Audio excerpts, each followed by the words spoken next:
Ya, ini dong. Ayo. Si pada capek ya. Langsung makan aja. Belum matang itu.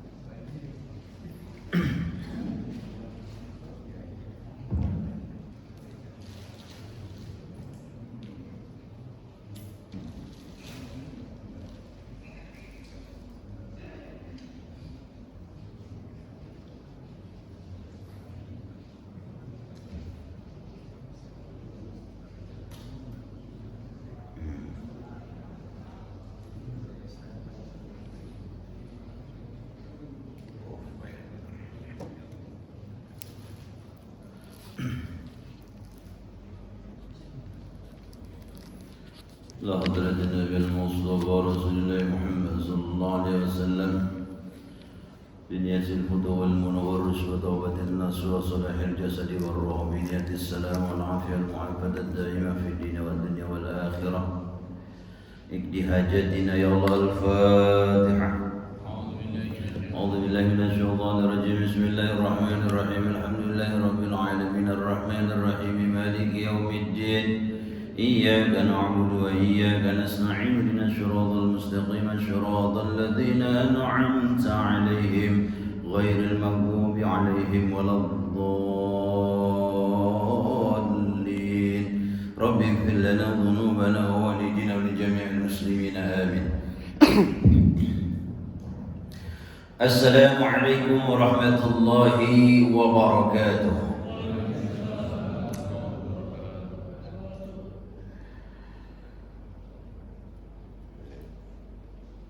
بسم الله الرحمن الرحيم. التحيات المباركات الصلوات الطيبات لله.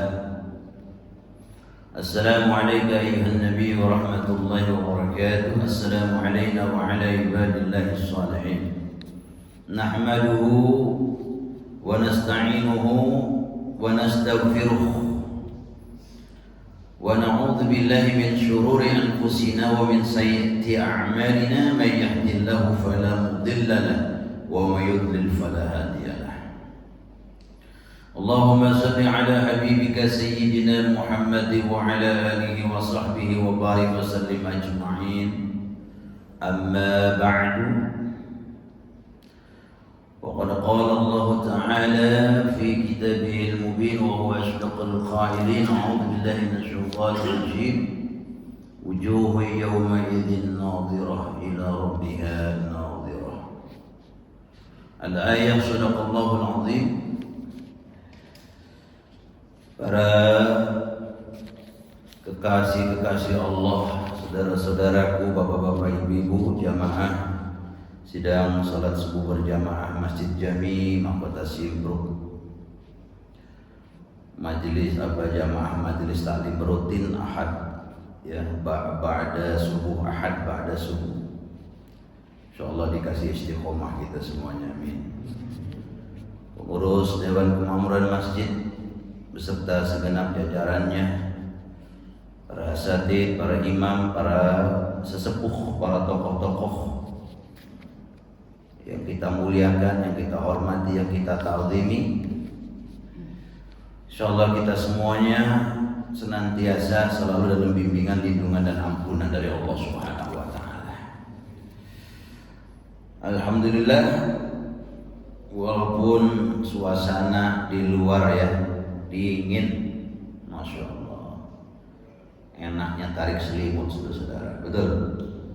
Tapi antum semuanya, kita semuanya berkat kesungguhan, mujahadah ya, semangat juang yang luar biasa untuk bisa sholat berjamaah di masjid, untuk bisa menghadiri ta'lim rutin Ahad subuh ini. Bagi sebagian orang kelihatannya berat, tapi alhamdulillah kita melewatinya dengan ringan. Kenapa? Karena ada kesungguhan, action. Walladzina jahadu fina lanahdiyanahum subulana. Siapa yang bersungguh-sungguh dalam melaksanakan ketaatan kepada Allah, lanahdiyanahum subulana, maka akan dikasih mudah dalam usahanya itu. Insyaallah diberikan taufik dan kemudahan oleh Allah sampai nanti bulan Ramadan bisa puasa sebulan penuh, amin. Tarawih sebulan penuh, amin. Insyaallah rezekinya dibanyakin sehingga nanti bisa banyak sedekah di bulan Ramadan, amin. Pahalanya berlipat ganda. Saya juga baru balik dari Garut ya Pak ya, bawa jamaah majelis ta'lim Ulu Jami, maunya ditemenin 59 orang jalan-jalan ke Garut sambil ziarah ke Awit ya, Awit namanya itu, di puncak pas itu di Garut. Masya Allah ya Pak ya, air kolomnya itu semuanya panas Pak ya, jadi asli memang dari sumber mata air panas di sana. Tapi pas kita ke seberang dekat kebun stroberi, airnya sudah dingin sekali, seperti es dingin sekali. Saya langsung di situ menyadari luar biasa Allah anugerahi nikmat kepada negara kita. Ada panasnya, ada dinginnya lengkap ya Pak. Banyak orang membicarakan kesejukan udara di Taif, di Mekah, tapi di sana nggak ada air panasnya. Ya seperti di situ di Indonesia. Terus dinginnya pun tidak seperti dingin yang ada pada puncak di negara-negara kita. Itu baru Garut ya, belum tempat yang lain. Luar biasa nikmat yang Allah anugerahi buat negara kita. Harus banyak bersyukur ya di Indonesia itu ya. Jadi pulang hujan,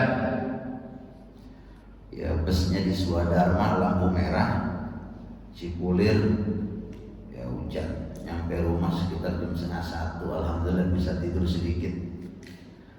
Ya walaupun rada pusing-pusing gitu ya. Karena di sana kita nggak tidur. Insyaallah memang kita ini harus bercapek-capek di dunia. Memang tempatnya capek saudara-saudara dunia ini. Nanti di sana tempatnya enak, betul? Iya, dibikin capek badan kita ini. Itu di dalam surah Qaf ayat 22. Baru saja saya tulis itu. A'udzubillahi minasyaitonir rajim. Laqad kunta fi ghaflatin min hadha fakashafna 'anka ghita'aka fabasaruka al-yawma hadid. Sering saya baca ini ayat. Allah mengingatkan kepada kita bahwa manusia itu dalam perkara akhirat, dalam perkara ibadah kebanyakan kurang yakin, kurang semangat mengerjakannya. Disebabkan apa? Karena mata mereka tidak melihat apa yang Allah siapkan sesungguhnya buat mereka. Matanya tidak melihat bukan karena nggak ada, memang dihijab oleh Allah matanya, belum boleh lihat. Fakashafna 'anka ghita'aka fabasaruka al-yawma hadid. Nanti ada waktunya di mana hijab yang menutupi matanya itu akan dibuka, dan pada hari itu dia akan melihat dengan seterang-terangnya penglihatan. Kapan? Yaitu pada waktu dia sedang mengalami, si hamba ini, sakaratul maut. Makanya ada kisah sahabat Nabi namanya Sya'ban radhiyallahu anhu. Ini Sya'ban sahabat Nabi ini luar biasa Pak. Sholat gak pernah ketinggalan bersama Rasulullah berjamaah. Sebelum orang sampai, beliau sudah sampai. Rasul belum sampai, dia sudah sampai. Posisinya ada di sebelah kiri di pojokan. Kenapa? Karena dia nggak mau ganggu orang berlalu lalang. Jadi standby-nya di pojokan sebelah kiri. Makanya Rasul tahu betul posisinya Sya'ban itu. Sholatnya di mana Nabi tahu, dilihatin sama Nabi. Satu waktu sholat subuh Sya'ban nggak ada. Ditungguin, apa jangan-jangan dia terlambat, sampai hampir mau terang sholat subuh itu. Akhirnya dikerjakan ya sholat subuh oleh Rasulullah berjamaah tanpa Sya'ban. Padahal udah ditungguin lama banget itu Sya'ban. Selesai sholat, wirid, zikir, doa, semuanya tentu Rasulullah sholatnya. Bukan Allahumma apa lantas jalan. Nabi nanya sama sahabat-sahabatnya, tahu nggak Sa'ban di mana? Kok ini nggak ada Sa'ban, biasanya beliau nggak pernah ketinggalan sholat. Nggak tahu ya Rasulullah. Apa jangan-jangan dia sakit atau ada sesuatu? Ada yang tahu rumahnya nggak, kata Nabi? Akhirnya sahabat bilang, oh, saya tahu ya Rasulullah.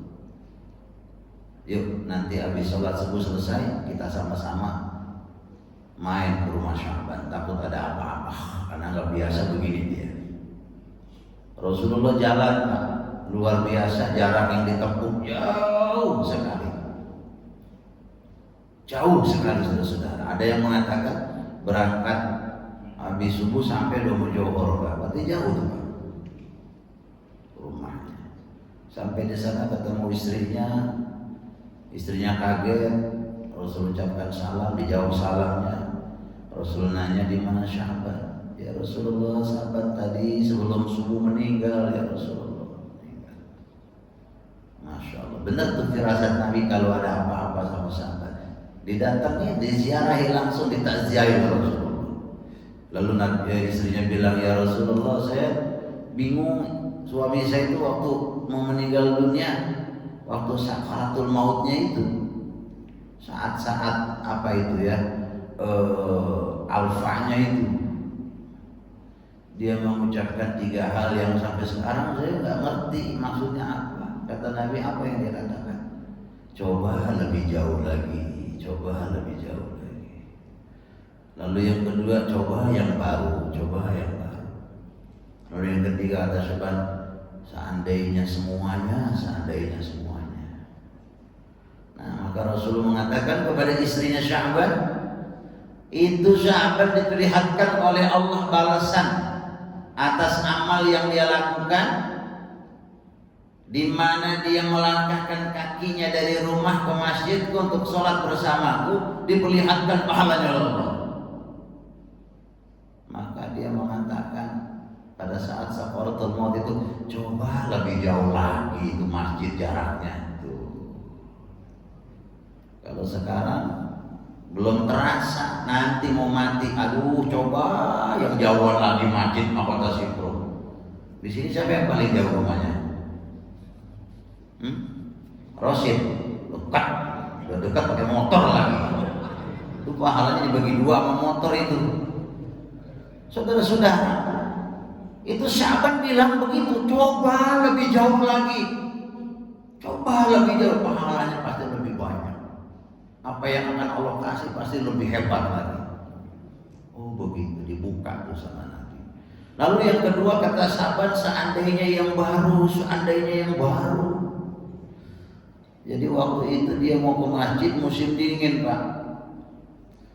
Dia pakai baju 2 lapis yang bagusnya, ya, yang baru dia pakai di dalam, yang jeleknya di luar Pak, mantelnya itu, biar maksudnya yang dalam itu nggak kotor begitu ya.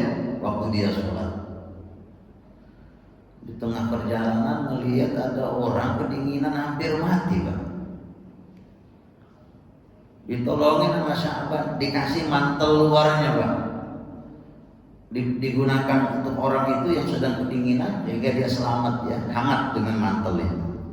Nah inilah Sa'ban ketika mau meninggal dunia diperlihatkan oleh Allah pahala. Ketika dia ngasih mantel orang tadi, dia bilang coba yang baru saya kasih. Itu baru tuh ya, Haji Yulis itu bajunya baru ya, bukan second ya. Saya kasih baju yang baru. Dia bilang, coba saya kasih yang baru. Kenapa saya kasih yang jelek? Seandainya yang baru. Jadi Allah melihatkan waktu orang itu sedang sakaratul maut. Coba saya transfer 2 juta gitu. Iya, buat masjid kok cuma 500.000. Kalau pahalanya gede begitu, waktu udah mau mati. Lalu yang ketiga, seandainya semua. Jadi pernah beliau itu lagi santai di rumah, lagi minum kopi lah bahasa atau susu dengan apa namanya 1 buah roti, tiba-tiba ada pengemis minta. Dia bilang, udah sini bareng-bareng, saya bikinin kopi, teman saya sendirian. Kuenya itu rotinya dibagi dua, dipotek, satu buat dia, separuh buat si pengemis. Masya Allah Pak, waktu dia mau meninggal itu diperlihatkan pahalanya oleh Allah, pahala dia kasih roti itu kepada si pengemis. Maka dia bilang, seandainya semuanya itu roti saya kasih, pahalanya lebih gede. Nah, makanya biar semangat, amin. Ya, kita tidak melihat semuanya itu bukan nggak ada. Allah udah persiapkan semuanya, saudara. Termasuk surga Jannatun Na'im. Ma la 'ainun ra'at wa la udhunun sami'at wa la khatar 'ala qalbi bashar. Semuanya Allah siapkan. Apa-apa yang tidak pernah dilihat oleh matamu, tidak pernah didengar oleh kupingmu, tidak pernah terlintas oleh benak pikiranmu. Original apa yang Allah siapkan di dalam jannahnya itu, saudara. Ya. Termasuk kalau ada orang meninggal dunia kita sholatin, masya Allah. Man sholla ala zanazatin wa lam yatba'ha falahu qiratun fa in tabi'aha falahu qiratani. Qila ya Rasulullah wa mal qiratani? Qala asgharuhuma mithlu Uhud, kata Nabi. Siapa yang mengantarkan jenazah saudara yang sudah meninggal dunia tanpa mengantarkan ke kuburan, maka dia mendapatkan pahala 1 qirat. Kalau sampai dia mengantarkan ke kuburan juga setelah menyolatkan dapat 2 qirat. Sahabat bertanya, berapa itu 1 qirat ya Rasulullah? Berapa itu ya Rasul? Qiratani, 2 qirat itu. Kata Rasulullah, asgharuhuma mithlu Uhud, yang sekecil-kecilnya daripada 2 qirat itu seperti Jabal Uhud. Makanya tuh banyak cari-cari pahala-pahala yang begitu kalau kita tahu ilmunya tuh. Kalau merasa masih kurang amalnya, mau kenal gak kenal, syukur-syukur kenal jenazahnya di mana ke? Ada bendera kuning, tungguin kapan itu jenazah disolatin. Udah, ente ada waktu, nggak ada kerjaan, nggak ada hal yang penting, ente sholat. Orang mau kenal, ente kagak kenal, apa mau kenal ente gak sholat aja deh. Saudara saya muslim, Allahumma firil muslimin wal muslimat wal mu'minin wal mu'minat al ahya'i minhum wal amwat. Kenapa? Karena pahalanya gede Pak. Cari pahala. Kalau dalam 1 hari bisa nyolatin 2 kali, walaupun beda kampung, jadi jangan ngandelinnya yang di Mahkota Simpruk kalau ada yang meninggal baru gua sholat, di tempat lain kagak. Jangan. Udah tahu pahalanya, betul nggak? Cari informasi, telepon temannya ini Pondok Jati, di kampung ada yang mati nggak orang? Berburu pahala Pak, amin, amin. Iya, ini hadisnya Pak. Itu Jabal Uhud itu gede sekali Pak. Ya, 7 km lebarnya itu, luasnya, tingginya 1000 meter lebih. Itu pahala yang Allah kasih buat orang yang mau menyolatkan jenazah saudaranya. Insyaallah tanggal 28 saya berangkat lagi, saudara-saudara. Ya, 28 saya sudah mulai bawa jamaah. Nanti Ramadan awal tanggal 18, pas malamnya taraweh saya di pesawat. Insyaallah nanti awal-awal Ramadan saya ada di Mekah dan di Madinah. Ya, doain sehat selalu ya Pak ya. Amin amin ya Allah ya Rabbal Alamin. Pak Joko jam-jamnya sudah ready, tinggal diambil. Ya, jadi begitu saudara-saudara. Alhamdulillah semalam juga saya dengar peringatan Isra Mi'raj. Alhamdulillah. Iya. Ya. Saya lihat nasinya kebuli lagi. Kenapa nggak dianterin ke rumah saya 1 nampan? Hah? Berkah ya, saya nggak hadir karena saya tadi acara di Garut saya. Alhamdulillah. Ya, kalau ada acara-acara peringatan Hari Besar Islam, diekspos aja. Di grup-grup warga umumin aja. Ya, persiapan snacknya sedikit Pak Ustadz. Emang ngaji mau makan, mau cari apa ilmu, betul nggak? Makan yang dapat aja, yang nggak dapat ya udah gitu. Yang penting rame, meriah, semarak, syiar, amin. Begitu, jangan dibatasi pengumumannya semua. Pak Buyuban umumin, warga Mahkota Simpruk umumin, pengurus-pengurus umumin. Kalau emang keluarga luar kagak kalimah ya, karena memang acaranya kecil-kecilan, minimal tanggung jawab kita, amanah kita ini adalah orang sewarga Mahkota Simpruk, kita jawab kita dari ujung sampai ujung Pak. Amin. Itu aja dulu Pak fokus kita, biar pada masuk surga semuanya. Tuh saudara, itu target kita, ya, target kita. Jadi ini ekspos, diumumin saja.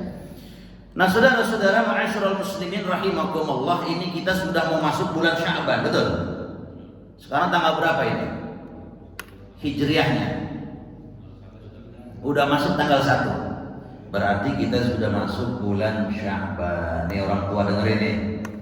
Udah masuk bulan Sya'ban. Habis Sya'ban Ramadan. Jangan lebaran dulu.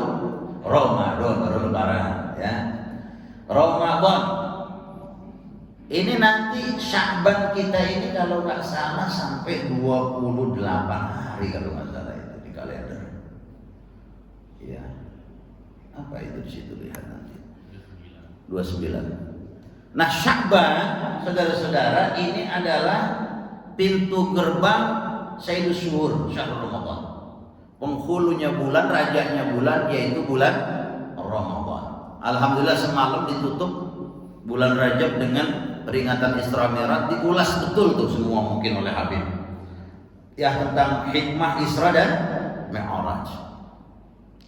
Kalau kita bicara Isra Mi'raj ini, emang ini adalah cara Allah menghilangkan kesedihan yang dialami oleh Nabi kita Muhammad Sallallahu Alaihi Wasallam. Karena kita tahu dalam catatan sejarah sebelum peristiwa Isra Mi'raj itu terjadi, saudara-saudara, ini Nabi mengalami ujian-ujian yang luar biasa dalam kehidupannya.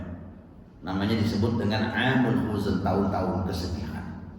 Istrinya meninggal, pamannya meninggal. Ini orang-orang yang berkasih, yang menjadi backing juga, yang membela beliau dengan ketokohannya, ya, dengan status sosial mereka yang tinggi di kalangan kafir Quraisy. Maka setelah mereka ini meninggal, orang-orang kafir Quraisy ini, wah, saudara-saudara, dapat angin segar.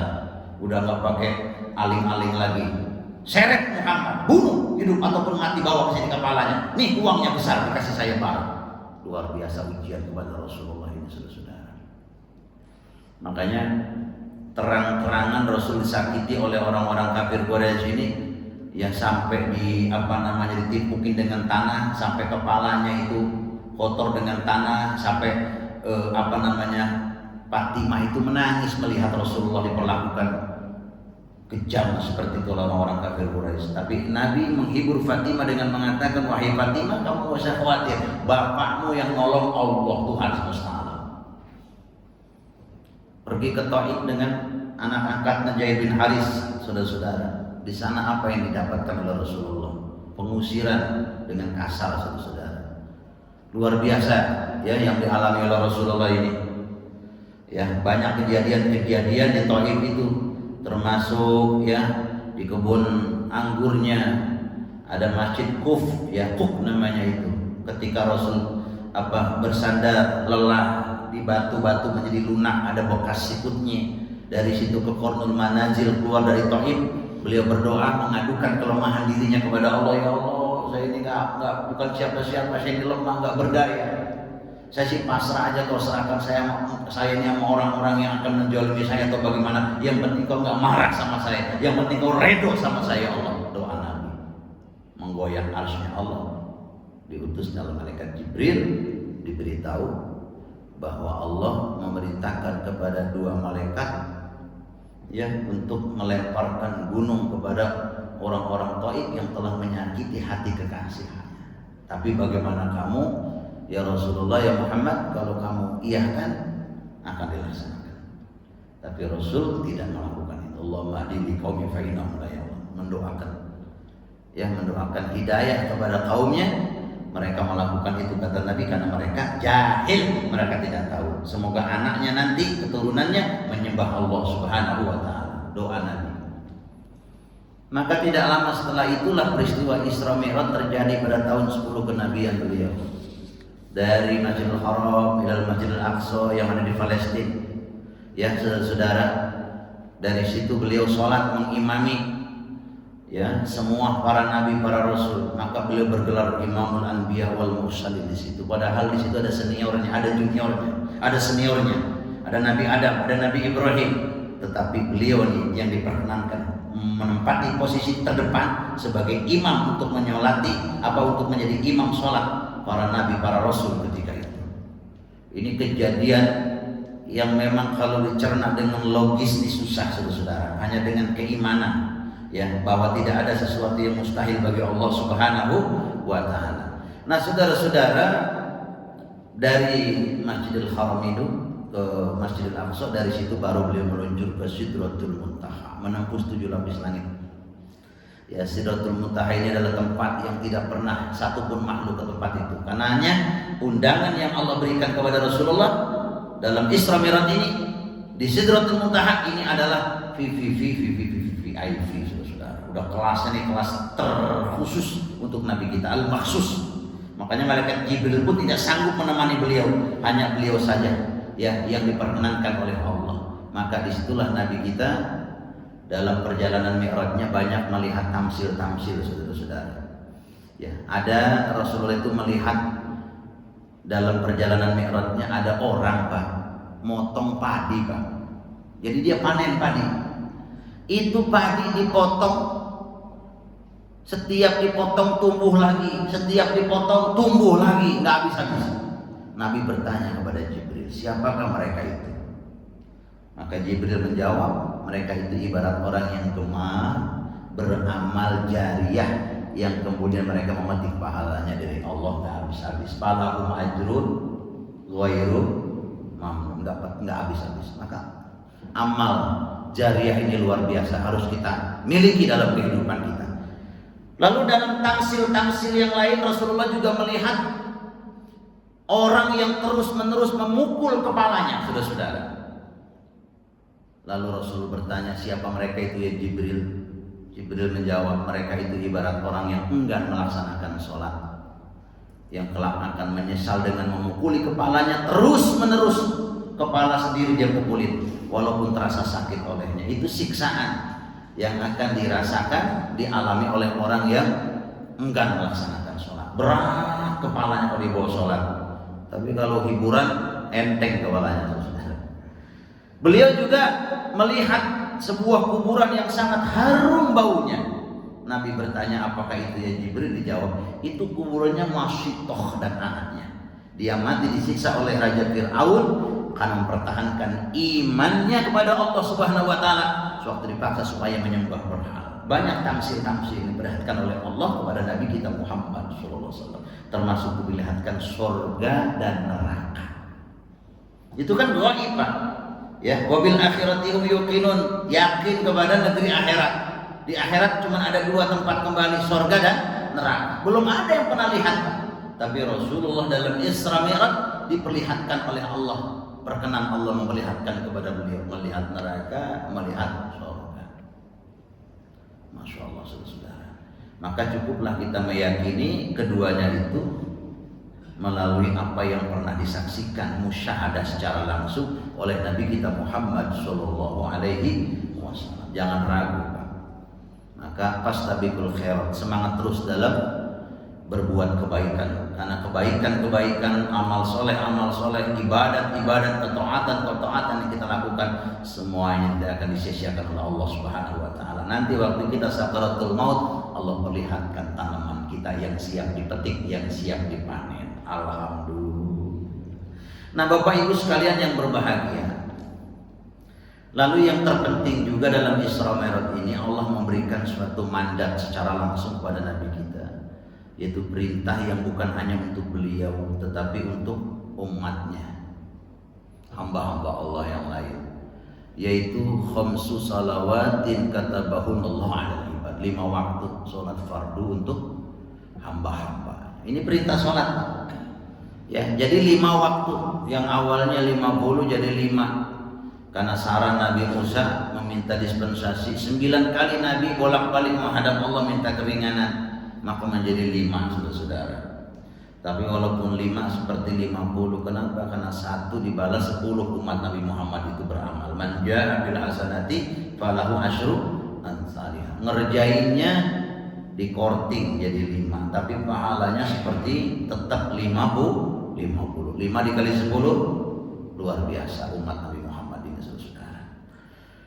Nah, jadi oleh-oleh yang bukan oleh-oleh, mandat yang diberikan oleh Allah secara langsung kepada Nabi, yaitu adalah perintah sholat. Saya tidak mengatakan oleh-oleh, karena kalau oleh-oleh boleh dibawa, boleh enggak.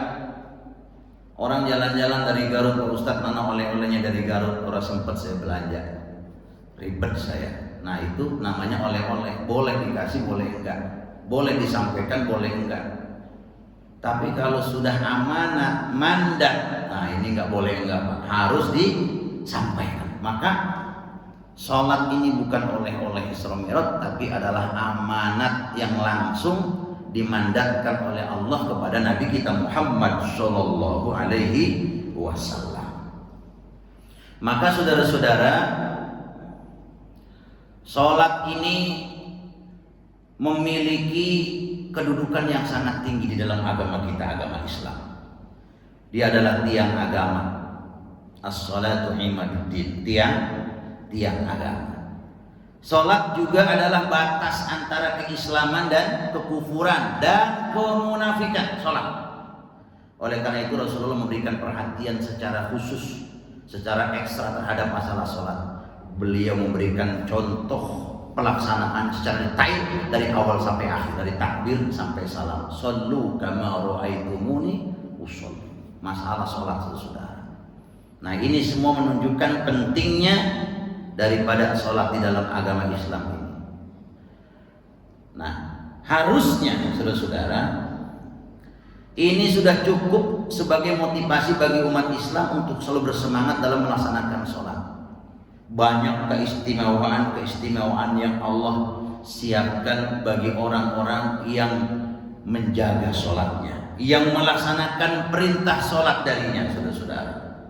Salah satu di antaranya Nabi kita Muhammad SAW mengatakan, matalus salawati jarin ghamrin ala babin ahadikum yaktasilu minhu kulla yawmin khamsa marrat.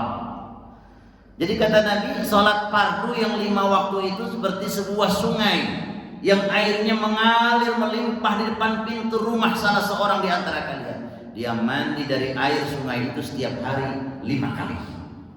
Jadi dianalogikan sholat yang 5 waktu itu seperti sungai yang airnya mengalir bersih berlimpah di depan rumah salah seorang di antara kita, lalu dia mandi dari sungai itu 5 kali dalam sehari. Bersih apa enggak itu kira-kira? Bersih saudara. Maka sholat ini adalah sebagai pembersih diri kita. Ya, jadi orang yang ingin bersih hatinya, yang ingin bersih dirinya, bersih dari dosa-dosa, dari penyakit hati, datang ke masjid kita sholat. Amin. Amin. Iya. Ya, kata Allah di dalam Al-Quran itu, ya, bahwa orang-orang yang datang ke masjid itu adalah orang-orang yang ingin membersihkan dirinya. Allah yuhibbul mutahhirin, dan Allah menyukai orang-orang yang membersihkan dirinya. Jadi kalau ke masjid tujuannya adalah membersihkan diri kita. Jangan pulang dari masjid bawa dosa, jangan. Ya, pulang bersih. Amin. Iya, masih bersih balik lagi, makin bersih, makin kinclong. Ya, pokoknya 5 waktu sholat ini menjaga kita, ya, untuk bisa mati dalam keadaan husnul khotimah. Karena kita nggak ada yang tahu dalam 5 waktu ini kita matinya di antara maghrib atau isya atau subuh, zuhur, asar, betul nggak Pak?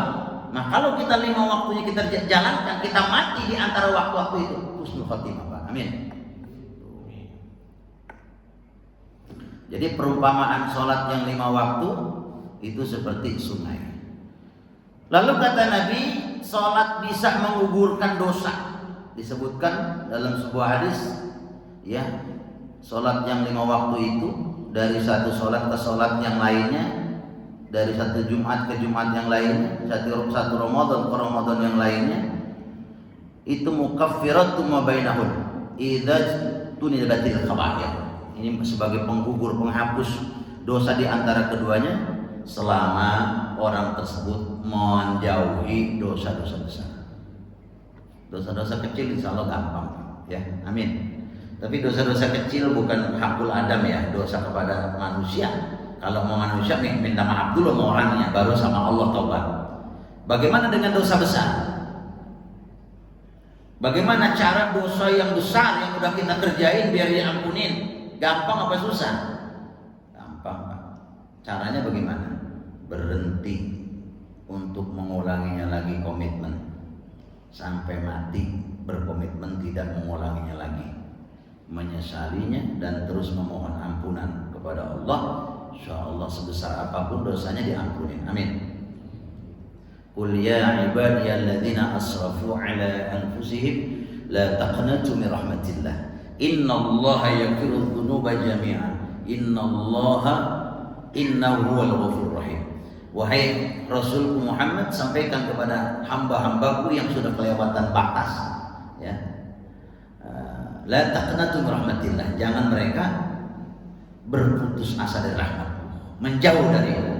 Innallaha yaghfiru dzunuba jami'an, sesungguhnya Allah, aku mengampuni semua dosa. Sesungguhnya Dia Tuhan kita adalah Maha Pengampun lagi Maha Penyayang.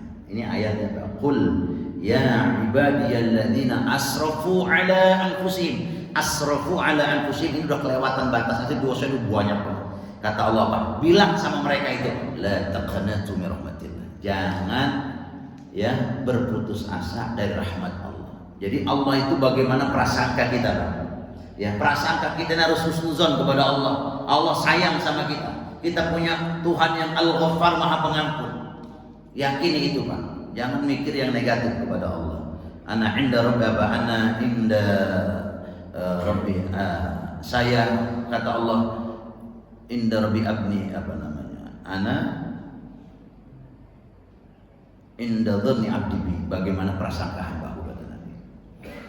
Lalu dikit lagi, saudara-saudara, kata Nabi, sholat adalah cahaya di dunia dan juga di akhirat. Ini cahaya. Siapa orang yang berangkat dari masjid, dari rumah ke masjid dalam keadaan gelap, maka nanti akan menjadi penerang di akhirat. Amin. Tadi gelap-gelap kita datang, saudara-saudara. Dan orang yang datang ke masjid dalam posisi asat dengan becek, pahalanya beda, saudara-saudara, ya. Al-ajru ala qadri nasab, bahwa pahala itu tergantung bagaimana upaya jerih payah orang di dalam melakukannya. Makin berat upayanya, maka makin besar pahalanya. Maka kalau dalam kondisi dingin, dalam keadaan hujan saja kita bisa sampai, Masya Allah, Pak. Insya Allah nanti kalau penter, cerah, asat, lebih mudah lagi Allah kasih kita ini taufiknya. Jadi kata Nabi, barang siapa menjaga sholat 5 waktu, maka sholat itu menjadi cahaya, bukti dan keselamatan pada hari kiamat. Man hafadha 'alaiha kanat lahu nuran wa burhanan wa najatan yaumal qiyamah. Dan orang yang tidak menjaganya, maka dia tidak mendapatkan cahaya, ya, tidak mendapatkan bukti dan juga tidak mendapatkan keselamatan. Dan pada hari kiamat nanti, kata Nabi, wa kana yaumal qiyamah ma'a Qaruna wa Fir'auna wa Hamana wa Ubay bin Khalaf. Orang yang tidak menjaga sholatnya, apalagi enggan melaksanakan sholat, maka pada hari kiamat dia bersama Qarun, Fir'aun, Haman, dan Ubay bin Khalaf. Ini Nabi yang mengatakan. Lalu kata Nabi, ini ada seorang sahabat namanya Rabi'ah bin Ka'ab. Jadi kata Rabi'ah bin Ka'ab, saudara-saudara, dia pernah bersama Rasulullah, bermalam bersama Rasulullah. Dia menemui Rasulullah dan sambil membawakan air wudhu kepada Rasulullah untuk keperluan beliau. Lalu Rasulullah berkata kepada Rabi'ah bin Ka'ab, ini beruntung sekali beliau, aku memintamu agar apa permintaanmu hari ini, kata Nabi. Kata Rasulullah, kamu mau minta apa wahai Rabi'ah? Mau minta apa? Mintalah, kata Nabi. Lalu Rabi'ah berkata, saya memintamu agar dapat bersamamu diriku ini di dalam surga. Lalu Nabi bilang lagi, ada lagi nggak permintaan kamu yang lain? Ini Nabi itu kalau berdoa mustajab, Pak. Ya, itu dulu siapa itu yang pengembala kambing itu, yang miskin itu, Pak, didoain? Siapa? Hah? Pengembala kambing itu yang jadi pengusaha sukses kambing itu, Sa'labah itu didoain oleh Nabi. Dia meminta, merengek-rengek, doain saya biar kaya ya Rasulullah. Tapi Nabi tahu nih model begini kalau kaya ini susah ini, ibadahnya bahkan gak kayak sekarang waktu miskin. Tapi karena dia meminta, mengemis-kemis kepada Nabi, ini didoakan, akhirnya doain sama Nabi, kaya apa sukses, bener Pak, nggak ke masjid-masjid lagi, bahkan enggan membayar zakat, padahal Nabi yang minta. Sa'labah itu, saudara. Nah ini ya, Rabi'ah ini waktu ngebawain air wudu Rasulullah, dibilang sama Nabi, kamu mau minta apa? Minta. Mintanya luar biasa. Saya hanya meminta kepada Allah agar saya ini bersama kamu di dalam surga ya Rasulullah. Kata Nabi, ada lagi nggak permintaan yang lain? Kata si Rabi'ah ini, nggak ada, udah itu aja ya Rasulullah. Masya Allah. Maka Rasulullah mengatakan kepada Rabi'ah, alaika bi kathratis sujud fa innaka la tasjudu lillahi khati'atan. Fa'inni ala nafsika bi kathratis sujud, kata Nabi. Tolonglah aku untuk mewujudkan keinginanmu itu, ya, supaya engkau itu banyak bersujud, dengan engkau itu melakukan banyak sujud. Jadi ketika dia mengatakan ya Rasulullah, saya hanya minta agar diri saya masuk surga bersama engkau, engkau bersama saya nanti di dalam surga, dan tidak ada permintaan yang lain selain itu. Maka kata Nabi, tolonglah saya untuk bisa mewujudkan permintaanmu itu dengan kamu banyak melakukan sujud. Sujud yang dimaksud adalah sholat, saudara-saudara. Kalau kita ketemu Nabi, ditawarin sama Nabi doa yang mustajabah itu yang tidak akan ditolak, mau minta apa kamu? Kita minta apa, saudara? Emas segede gunung mungkin, saudara. Ya, jadi ukuran kesenangan akhirat dengan dunia ini tidak ada apa-apanya, saudara-saudara. Yaitu seperti tidak lebih daripada separuh sayap daripada nyamuk saja. Maka oleh karena itu bolehlah kita ini mencari dunia, tapi niatkan dunia ini sebagai jembatan, sebagai sarana untuk mensukseskan kita mencapai kebahagiaan akhirat yang hakiki, yang kekal abadi. Insya Allah. Persiapkan diri kita, saudara-saudara. Kita sudah masuk bulan Rawah. Bulan Sya'ban ini adalah bulan roh, kalau bahasa orang-orang kita bulan arwah, yaitu adalah mendoakan kepada ahli-ahli arwah kita, menziarahinya. Jadinya kita bersih-bersih diri ini memasuki bulan yang suci Ramadan, bukan hanya ya bertobat kepada Allah, meminta ampun kepada yang masih hidup, tapi kepada orang-orang yang sudah meninggal dunia, daripada keluarga kita, orang tua kita, guru-guru kita, semuanya orang-orang yang berjasa dalam kehidupan kita. Ini semuanya kita berdoa untuk mereka, menziarahi untuk mereka, bersedekah pahalanya untuk mereka. Makanya kalau bisa nanti saya minta di malam-malam Jumat bulan Sya'ban ini, tahlilan malam Jumat, saya minta ditulis nama-nama semuanya ahli kubur jamaah di masjid kita ini.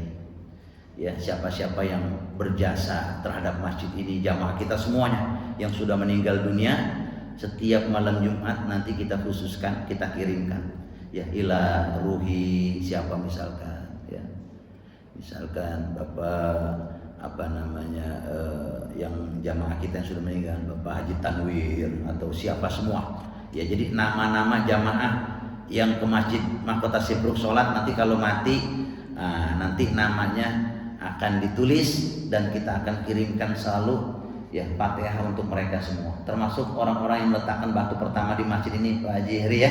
Nanti tolong nama-namanya siapa ya. Tentu kita juga pengen, betul nggak? Kalau kita nanti sudah meninggal dunia, mau nggak dikirimin terus doa, mau nggak? Masya Allah ya Pak ya, pengen sekali. Itu sebagai apresiasi. Nanti diketik nama-namanya siapa orang-orang yang pernah berjamaah di masjid ini, yang berkontribusi di masjid ini, kita kirimkan ya setiap malam Jumat insya Allah. Terkhusus juga yang mau menitipkan doa ya untuk ahli keluarganya yang sudah meninggal dunia, silakan ya menitipkan doa ya, silakan nanti ya. Tapi kalau malam Jumat menitip doa begitu ada perangkoknya biasanya ya, pakai perangkok itu ya. Perangkoknya itu aja nanti buat jamaah yang malam Jumat tahlilan mau bawa apa aja silahkan, biar semangat nanti malam Jumatan ya. Yasinannya kalau misalkan ada pizza hutnya jadi semangat nanti ya. Ya Pak Ustadz, ini saya bawa pizza hut 2 loyang gitu kan, tolong kirimkan orang tua saya namanya ini ya, itu boleh saudara ya. Insya Allah nanti penuh ini masjid kita, karena masjid kita ini kalau ada acara, kalau ada makanannya semangatnya beda ini. Amin ya insya Allah. Mari sama-sama kita berdoa kepada Allah Subhanahu wa Ta'ala ya, di penghujung bulan Rajab dan kita sudah masuk bulan Sya'ban. Allahumma barik lana fi Rajab wa Sya'ban wa ballighna Ramadan. Kita minta sama Allah dikasih sehat wal afiat, panjang umur kita ya, kuat iman Islam kita, memasuki bulan suci Ramadan ya kita sudah bersiap betul-betul menggapai segala keutamaan besar yang Allah janjikan kepada kita di bulan Ramadan. Syahrul Ramadana, syahrul ummati. Bulan Ramadan itu kata Nabi adalah bulan terkhusus untuk umatku. Ala hadhihi niyyah wa ala kulli niyatin salihah wa ila hadratin Nabi Mustafa Rasulullah Muhammad sallallahu alaihi wasallam. Al-Fatihah. A'udzu billahi minasy syaithanir rajim. Bismillahirrahmanir rahim. Alhamdulillahi rabbil alamin arrahmanir rahim maliki yaumiddin. إياك نعبد وإياك نستعين اهدنا الصراط المستقيم صراط الذين أنعمت عليهم غير المغضوب عليهم ولا الضالين بسم الله الرحمن الرحيم الحمد لله رب العالمين حمدا يوافي نعمه ويكافئ مزيدا يا ربنا لك الحمد كما ينبغي لجلال وجهك الكريم وعظيم سلطانك اللهم صل على حبيبك سيدنا محمد وعلى آله وصحبه وبارك وسلم أجمعين اللهم زدنا علما نافعا وعملا متقبلا ورزقا حلالا طيبا مباركا اللهم ذكرنا منه ما نسينا وعلمنا منه ما جهلنا اللهم ارزقنا فهم النبيين وحفظ المرسلين وإلهام الملائكة المقربين اللهم افتح لنا فتوح العارفين وفقهنا في الدين وعلمنا ما لم نعلم اللهم أخرجنا من ظلمات الوهم وأكرمنا بنور الفهم وافتح علينا بمعرفة العلم وحسن أخلاقنا بالعلم وسهل لنا أبواب فضلك وانشر علينا من خزائن رحمتك يا أرحم الراحمين اللهم إنا نعوذ بك من علم لا ينفع وقلب لا يخشع ونفس لا تسبع ومن دعوات لا يستجاب لها يا فارج الهم يا كاشف الغم يا من لعبده يغفر ويرحم